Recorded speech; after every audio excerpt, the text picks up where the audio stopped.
അദ്ദേഹം പറയുകയുണ്ടായി, കേസിൻ്റെ കാര്യങ്ങൾ പറയുമ്പം പെണ്ടുലം പോലെയാണ്. അത് മുകളിലേക്കും താഴേക്കും അങ്ങോട്ടും ഇങ്ങോട്ടും ഒക്കെ ചലിച്ചുകൊണ്ടിരിക്കും.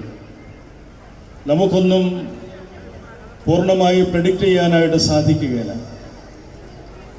ഈ സഭ പരിശുദ്ധനായ ഏലിയാസ് ബാവ സമാധാനം സ്ഥാപിക്കുന്നതിന് വേണ്ടി ഇവിടെ എഴുന്നള്ളി വന്ന് അത് സാധിക്കാതെ വന്നതിനുള്ളതും അദ്ദേഹത്തിന് ഏൽക്കേണ്ടി വന്നതായ വേദനയും അദ്ദേഹം ആഗ്രഹിച്ചതുപോലെയോ അല്ലെങ്കിൽ അദ്ദേഹത്തിന് പലരും കൊടുത്ത വാക്കുകളോ പാലിക്കാതെ വന്നതുകൊണ്ടുമൊക്കെ ഉണ്ടായ അദ്ദേഹത്തിൻ്റെ ഹൃദയവേദനയും നൊമ്പരവും ആണ് അദ്ദേഹത്തിൻ്റെ ജീവനെടുത്തത്.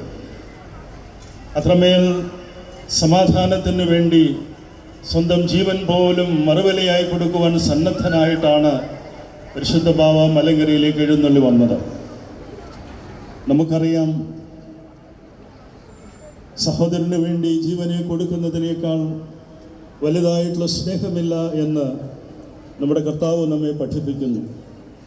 പരിശുദ്ധ സിംഹാസനത്തിൽ നിന്നും വാർദ്ധക്യത്തിൻ്റെ മൂർധന്യതയിൽ ഇവിടേക്ക് എഴുന്നള്ളി വന്ന് അദ്ദേഹം വിഭാവനം ചെയ്ത, പ്രാർത്ഥിച്ച, കണ്ണുനീരൊഴുകിയ സഭാസമാധാനം സംജാതമാകാതെ വന്നപ്പോൾ ആ ഹൃദയവേദനയിൽ നിന്നും അദ്ദേഹത്തിന് മോചനമുണ്ടായില്ല. പ്രിയമുള്ളവരെ,